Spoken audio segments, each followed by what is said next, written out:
চারজন ভোট দিতে আসছে নৌকায় করে চর থেকে।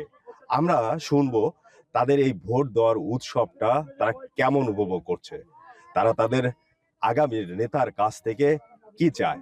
আমরা সেই ভোটারদের সাথে কথা বলবো যারা দুর্গম পথ থেকে এসে এই নৌকায় করে এই আমেজের সহিত ভোট দিয়েছে। ভোট দিতে আসছেন, কেমন লাগতেছে? চর এলাকার লোক, 17 বছর পরে যে ভোট দিলাম, আমরা উন্নয়নের জন্য ভোট দিছি।